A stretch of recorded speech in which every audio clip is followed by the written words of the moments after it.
Our hearts beat to the city streets. We began to feel the fire. We rise like tall buildings as the chemical. নমস্কার, simple lifestyle of joy চ্যানেলের একটি নতুন ব্লগে স্বাগত জানাই সবাইকে। কেমন আছেন সবাই? আশা করছি সবাই ভালো আছেন। আমরা মোটামুটি আছি। সকালবেলা ঘুম থেকে উঠে সব দিকে দরজা জানলাগুলো আগে খুলে দিচ্ছি, কারণ সকালবেলা উঠে দরজা জানলাগুলো তো খোলা প্রয়োজন।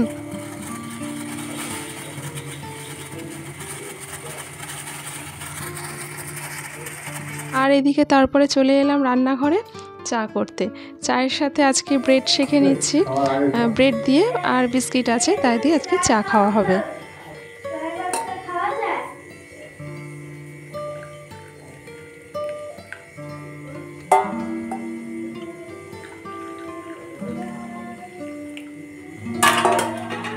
আজ তো বৃহস্পতিবার, তাই আজকের ঈদ আছে, তো সবাইকে জানাই ঈদের অনেক প্রীতি, শুভেচ্ছা ও ভালোবাসা। আর সকালবেলা এই যে পাউরুটি, আমরা ব্রেড যেটা সকালবেলা চায়ের সাথে খাই, তো এটা রোজ দিন খাই না, তবে প্রায় দিনই আমাদের হয়। কিন্তু তোজো মানে অর্কিড, ও সকালবেলা কিছুতেই এই চায়ের সাথে পাউরুটি মানে খালি খালি খাবে না। ওকে একটু হয় বাটার দিয়ে দিতে হবে, না হলে যদি একটুখানি ঘিও ওপর থেকে লেপে দিই তাহলেও ঠিক আছে। এরকম একটু করে দিলে তবে আমরা যেরকম চায়ের সাথে সাথে খেয়ে নিই, কিন্তু ও ওই খালি খালি ওইভাবে খাবে না। তো এই নিয়েই একটা ঝামেলা রোজ দিন সকালেই প্রায় চলতে থাকে। তো যাই হোক, যেভাবেই হোক সেটা মেনটেন করে নিই। তো সকালবেলা তো এদিকে বেডরুমটা বিছানাগুলো তুলে নিয়ে ক্লিন করে চলে এলাম রান্নাঘরে, এরপরে ব্রেকফাস্ট বানাতে। তা আজকের পরোটার সাথে একটু আলু কষা, ঠিক আলু কষা না, আলুর দমের মতন করেছি, কারণ অর্কিড বলছে মা রোজ দিনই খালি ওই সাদা আলুর চচ্চড়ি না হলে আলু ভাজা এই শুধু হচ্ছে, আজকের একটু ঝাল ঝাল কিছু হোক। তাহলে ঠিক আছে, আজকে পরোটার সাথে আলুর দমের মতনই করব। আর আজকের আমরা এই লাচ্ছা খাবো। তো এই দুধটাকে ভালো করে ফুটিয়ে নিয়েছি, ভালো করে দুধটাকে ফুটিয়ে নিয়ে তার মধ্যে এই লাচ্ছাটা দিয়ে দিতে হবে।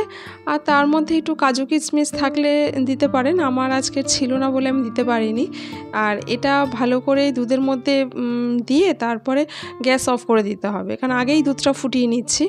তারপরে ঢাকা দিয়ে রেখে দিতে হবে কিছুক্ষণ। ঢাকা খুলে যখন একটু ঠান্ডা ঠান্ডা হয়ে আসবে, তখন এরকম ক্ষীরের মতন জমে যাবে। তো এটা খেতে অপূর্ব সুন্দর লাগে, মানে একটা ঘিয়ে ভাজার মতন লাচ্ছাটা থাকে, তো দারুণ টেস্ট লাগে খেতে। এরপরে চলে এসেছি রান্নাঘরে রান্না করতে। তো আজকের করব হচ্ছে পুঁই শাক দিয়ে, কুমড়ো দিয়ে আর বেগুন দিয়ে একটা তরকারি ঘ্যাট মতন করব। আর তার সাথে করব হচ্ছে ভেন্ডি ভাজা, আর ওদিকে চিংড়ি মাছের একটা প্রিপারেশান করব। আর পুঁই শাকের মধ্যে একটু চিংড়ি মাছ হলে বোধহয় ভালো হতো, সেটারই অভাব বোধ করছি। তো যাই হোক, নিরামিষে আছে করবো বলে ঠিক করেছি। দুদিন ধরে ওয়েদারটা না তবুও একটুখানি হালকা ঠান্ডা ঠান্ডা ভাব আছে, মানে খুব একটা যে বৃষ্টি হচ্ছে তাও নয়, আবার খুব যে চড়া রোদ গরম উঠেছে তাও নয়। বেশ সুন্দর একটা মনোরম পরিবেশ, বেশ ঠান্ডা ঠান্ডা আবহাওয়া। কদিন ধরে খুব একটা বিচ্ছিরি গরম পড়েছিল না, একটা স্যাঁতস্যাঁতে চাপা একটা ভ্যাপসা গরম পড়েছিল, সেই ভাবটা অতটা নেই। হ্যাঁ, গরম তো অবশ্যই থাকবে না কেন, কিন্তু একটা ঠান্ডা আমেজও রয়েছে। আমাদের এখানে কিন্তু খুব একটা বৃষ্টি হচ্ছে না, অন্যান্য জায়গায় শোনা যাচ্ছে বৃষ্টি হচ্ছে। আর এর মধ্যে আমি এই যে সবজিগুলো ধুয়ে নিয়েছি, আর এই দেখুন দুটো আলু, দুটো না ঠিক তিনটে আলু মানে আমি ছাড়িয়ে রেখে দিয়েছি ওর মধ্যে। এবার শাকটা কেটেছি, কেটে ওতেই চাপা পড়ে গেছে, সে কাটতে আর ভুলে গেছি, মানে দেখা হয়নি। যাই হোক, এখন কেটে নেবো। আর এই যে এই ভেন্ডিগুলো কাটতে বসেছি, ভেন্ডিগুলো না বেশ শুকিয়ে আসছে, এই যে কেমন একটা যেন হয়ে গেছে শুকিয়ে। তো রোজ দিনই ভাবি কাটবো, তা হয় না কিছুতেই। তো আজকে ভাবলাম না, কেটেই ফেলি। তো একটু কেমন হয়ে গেছে, যাই হোক ভেজে খাওয়ার মতন আছে, তাই ভেজে নিচ্ছি। আর এরপরে এই পুঁই শাকটা রান্না করে নিচ্ছি, ফোড়ন দিয়ে নিয়েছি।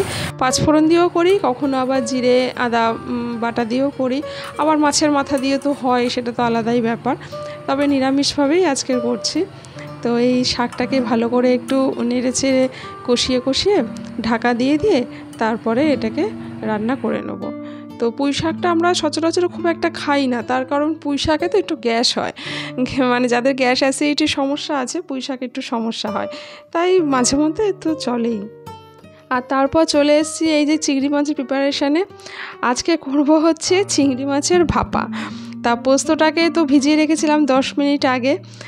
অন্য সময় পোস্তটা বেটে নিই, আজকের আর বেটে নিলাম না, আজকের কেনা পোস্ত দিয়েই ভাপাটা করলাম। আর এই চিংড়ি মাছের মধ্যে কাঁচা লঙ্কা কুচি দিয়ে দিচ্ছি, আর কিছু না, জাস্ট এই সর্ষে বাটা আর নুন হলুদ আর একটু চিনি মিষ্টি দিয়েছি অল্প করে, না হলে না কেনা সর্ষে তো একটু টক টক, মানে টক ঠিক না, তেতো তেতো একটা ভাব হয়। তো সেই জন্য যখন পোস্ত মানে সর্ষেটাকে যখন ভিজিয়েছিলাম তখন একটু অল্প চিনি দিয়ে ভিজিয়েছিলাম। ওদিকে সসপ্যানে তো জল গরম বসিয়ে অল্প একটু তার মধ্যে টিফিন বক্সের বাটিটা বসিয়ে দিলাম, একদম সিম আছে, ঢাকা দিয়ে রেখে দেবো কিছুক্ষণ, তারপরে তো ভাপায় সেদ্ধ হয়ে যাবে। আর তারপর এদিকে চলে এসেছি ঝুল বারান্দায়।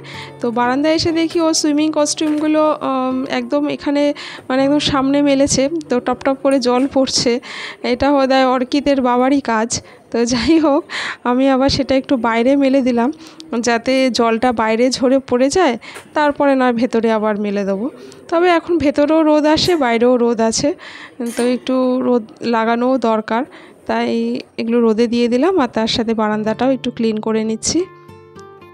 আর তারপর চলে এসেছি এই ছোট বেডরুমটায়। তা আজকে ঠিক করেছি শুধু ছোট বেডরুমটাই মানে ক্লিন করব। কারণ সব একসাথে তো একদিনে হয় না, পারা সম্ভব হয়ে ওঠে না, তাই আজকের ছোট বেডরুমটাই ক্লিন করব। তো সেই জন্য এই আয়না ঠায়নাগুলো মুছে নিচ্ছি।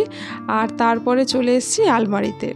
আলমারিতে কভার পরানো থাকলেও কভারটা তো ওপর থেকে কেমন একটা যেন ধুলো ধুলো পড়তে থাকে। তো মাঝে মধ্যে যদি একটু নিয়ম করে না মুছি তাহলে তো মানে বেশ ভালো ধুলো পড়ে কেমন যেন একটা বিচ্ছিরি ধুলো ধুলো ভাব হয়ে যায়। তাই জন্য মাঝে মধ্যেই কভারের ওপর থেকে একটু ভেজা কাপড় দিয়ে, এগুলো আবার শুকনো কাপড় দিয়ে অতটা হয় না, প্রথমে শুকনো কাপড় দিয়ে যদি ঝেড়েও নিই তারপরে একটু ভেজা কাপড় দিয়ে মুছে নিলে তো সুন্দর পরিষ্কার হয়ে যায়, তাতে ধুলোগুলো আবার জেগে জেগে ওঠে না। আর এখন যেহেতু গরমই কাল, তো সেই জন্য এই ধুলোগুলো যদি একটু মাঝে মধ্যে মুছে মুছে না দিই না, ডাস্ট অ্যালার্জি আছে, তো ডাস্ট অ্যালার্জিতে ভীষণ সমস্যা হয় এই ধুলো ঠুলো থাকলে। আর এই অল্প অল্প অবস্থায় যদি মুছে নিই তাহলে বেশি ধুলো হয় না, আর কোনো রকমই কোনো সমস্যা হয় না। আর এরপরে তো চলে গেছিলাম স্নানে, স্নান টান সেরে চলে এলাম। আর তারপর আজকে তো বৃহস্পতিবারের পুজো রয়েছে। আর এই স্থলপদ্মটা মানে এখন আবার এই সিজনে স্থলপদ্ম ফুটছে, কিন্তু শরতের সময় যে স্থলপদ্ম হয় তো সেখানে বেশ বড় বড় ফুল হয়, তো ততটা বড় হচ্ছে না, আবার কিছু কিছু ফুল হচ্ছেও, কিন্তু এই ফুলটা একটু সাইজটা ছোট হয়ে গেছে।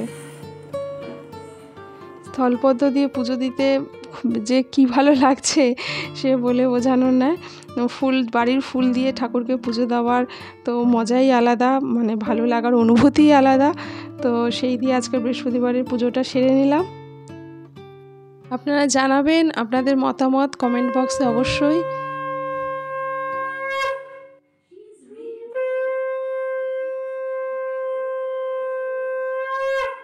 আজ তাহলে আসি, আবারও দেখা হবে নেক্সট ব্লগে।